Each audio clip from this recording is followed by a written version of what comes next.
There are thousands of people who have been displaced as a result of the war in Georgia. Tens of thousands, even hundreds of thousands if you believe reports. Among the unfortunate civilians caught in the crossfire in this conflict, a 12-year-old girl from outside San Francisco. Amanda Kokoyeva was in South Ossetia for a month-and-a-half-long visit with her relatives. She was with family members in a cafe, and all of a sudden, bombs were falling outside. A 12-year-old girl. She spent the night in her uncle's basement. She was able to flee to Russia, flee to the north, catch a flight home from Moscow.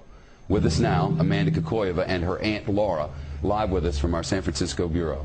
It's great to see you. Welcome home. Thank you. I cannot even imagine sitting in a cafe and bombs start falling. I mean, I've been to wars where that happens, but when you were there wasn't really a war happening. It started when you were there. Describe for us what that was like. It was really scary. I didn't know what was happening. We were just sitting normally, and everybody from outside started running in, and it was just so scary. Where did you go? What did you do? We called my uncle on the restaurant house phone because our cell phones weren't working.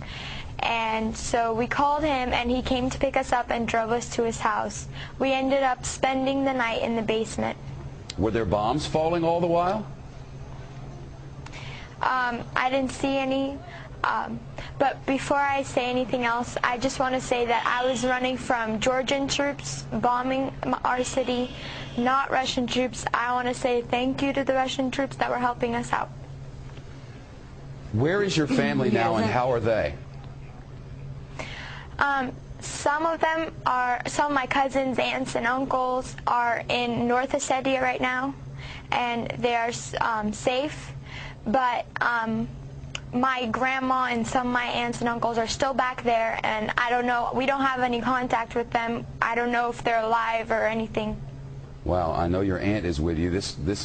I cannot even imagine. I mean, seeing a 12-year-old go through all of this, it must have been horrifying.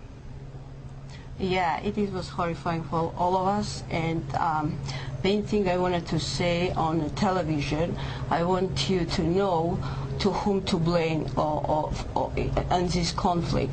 That's Mr. Saakashvili, who started this war, and Mr. Saakashvili, who is aggressor, and who in 2 days my people, Ossetian people, were killed and were under-bombed, and 2,000 people were killed in 1 day. And that's what I am against. I would never cut you off. Unfortunately, a commercial break will take us there in 4 seconds, whether we like it or not. I'll bring you back after the commercial. You don't want to hear that. I'll be right back with you.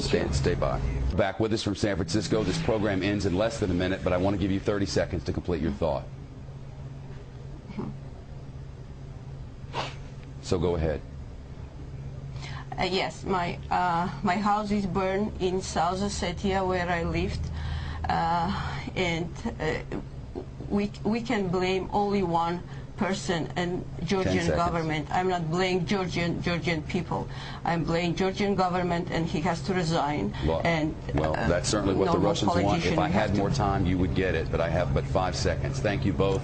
The young girl's a hero in San Francisco, and understandably, there are gray areas in war.